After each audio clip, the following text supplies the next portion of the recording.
The Orange Line, the first rapid transit service in and around Boston. It has gone through extensive changes over the years, including the release of this video, where it is getting new subway cars to replace its aging fleet. So let's look at how the Orange Line has shaped to its current form. The Orange Line wasn't initially called the Orange Line, and it was known as the L, as it was once an elevated railway like the ones you see in Chicago, Berlin, and Bangkok. To understand how this line came to fruition, we have to go back to the 19th century. Boston was a growing city in the 1800s, mainly due to immigrants moving in from Europe. While the city was increasing population-wise, it was also increased by landmass. Originally, Boston was a peninsula called Shawmut Peninsula, and the only way to get to the city by land was through Washington Street. It was also a very hilly city, with much higher peaks than what we see today on Beacon Hill, for instance. However, in the 19th century, the hills were stripped of their soil, and the soil was used to give more room for the city. There were different motivations for the increase in land around Boston, including development, burying wastewater, creating ports for ships, and more. As the city grew, both in population and land, so did congestion. While Tremont Street, the Boston Common, and Scollay Square, today's government center, were hit with slower movement, so was Boston's original gate, Washington Street. Washington Street was the main route for Boston's southern neighbors, so it was plagued with gridlock traffic as the population grew. The Rapid Transit Commission was formed in 1891 to find ways to ease traffic in Boston.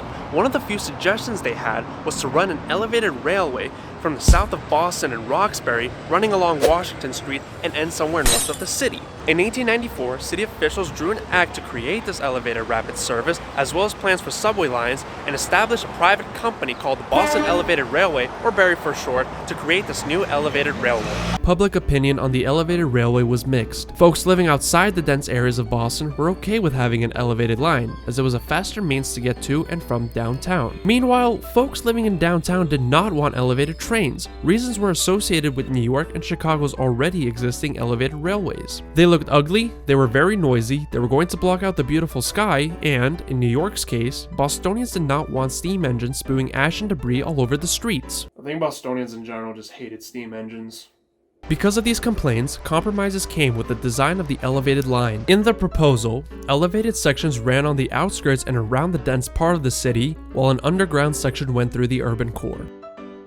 On July 24, 1894, Bostonians voted for the elevated railway to be built, dubbed the Main Line Elevated, or the L for short, and construction began in 1899. The chief engineer of the project was George Kimball. He and BERy used similar designs used in the New York and Chicago elevated railways, while also focusing on achieving Germany's version of an elevated railway in Berlin. The elevated portions were mainly constructed of steel girders and columns, with the columns supported by concrete foundations. Meanwhile, the underground sections used the same cut and cover technique used in the Tremont Street Subway. To appease the public, the architects and engineers, especially contributions from Alexander Wadsworth Longfellow, made the stations attractive for its commuters.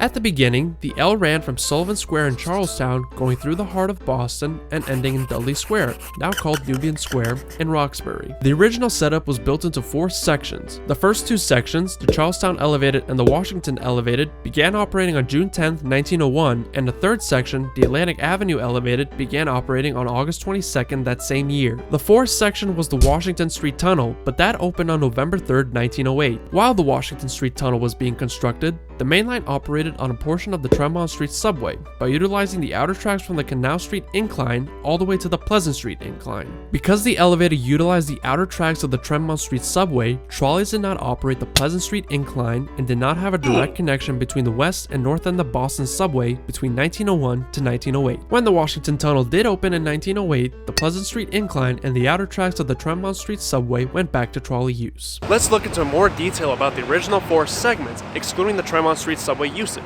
starting here at Sullivan Square. Before we move on, I would like to note that a lot of stations along the L and Orange Line have history of their own that I will not be covering in this video, but rest assured they will be in other videos. If you are curious to find history about the individual stations, I will have them listed in the description below. But anyhow, from Sullivan Square, the Main Line Elevated ran along Main Street heading towards North Union Station, today's North Station, making a stop at City Square. A year after the L began operations, an additional stop was built between City Square and Sullivan Square called Thompson Square. At the same time, the Washington Street Elevated portion was open along with the temporary use of the Tremont Street Subway. In the subway, trains made every stop in the Tremont Street Subway along with a temporary stop built at Pleasant Street. One side of the Pleasant Street incline, trains would run along the Washington Street Elevated towards Dudley Square, making stops at Dover Street and Northampton Street. 2 months later, the Atlantic Avenue Elevated opened. This portion splits with the subway portion after crossing the Charlestown Bridge. The two ran in parallel until meeting right before Dover Street. The Atlantic Avenue ran along the waterfront, where, at the time, there was a lot of maritime activity, such as passengers coming from ferries in East Boston and fish caught out in the ocean. From the Charlestown Bridge to Dover Street, trains made stops at BERy Street, State Street, Rose Wharf, South Station, and Beach Street. The last original part of the main line was the opening of the Washington Street Tunnel in 1908. The Washington Tunnel, like the Tremont Street Subway, ran in parallel to the Atlantic Avenue Elevated segment of the main line. Entering at the Canal Street Incline, trains made stops at Union and Friend, State and Milk, Summer and Winter, and Essex and Boylston before merging at the Ash Street Portal. So, we have covered the original parts of the L, even though the Washington Street Tunnel was the only part that's actually covered.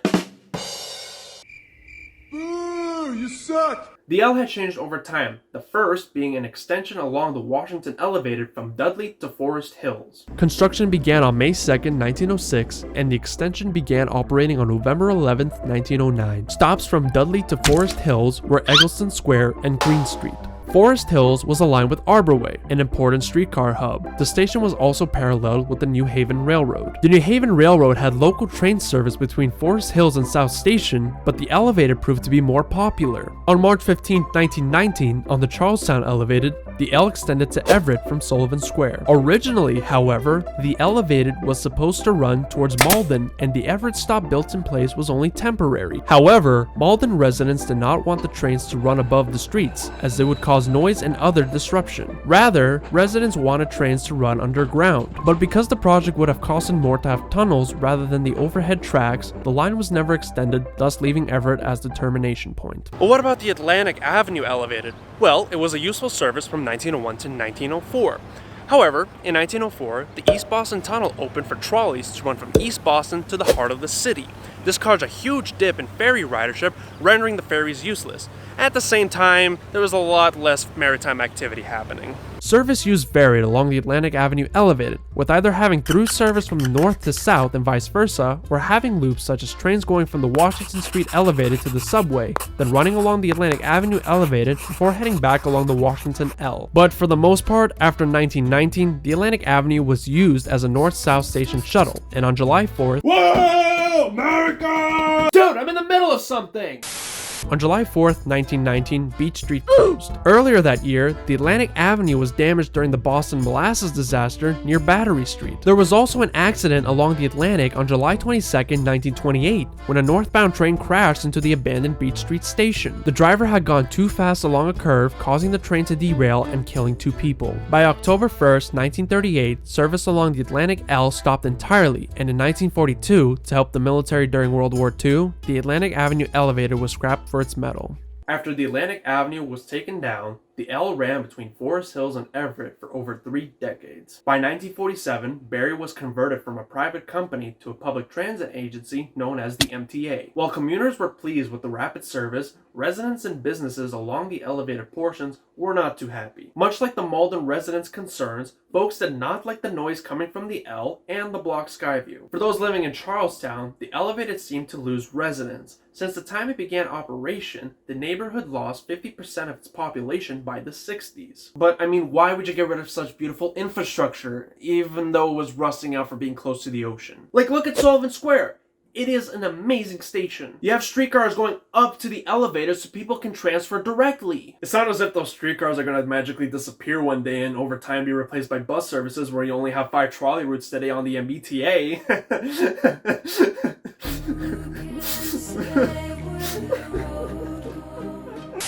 In 1965, Edward Logue, an urban planner, worked on a redevelopment project in Boston, including Charlestown. One key component of the redevelopment was the removal of the Charlestown Elevated and placing the L parallel with an existing rail line, today's HAER line of the MBTA's commuter rail. The plan was dubbed the Haymarket North Extension. Originally, the project was supposed to run from Haymarket Station towards Reading, but due to political and financial reasons, was cut back to Malden.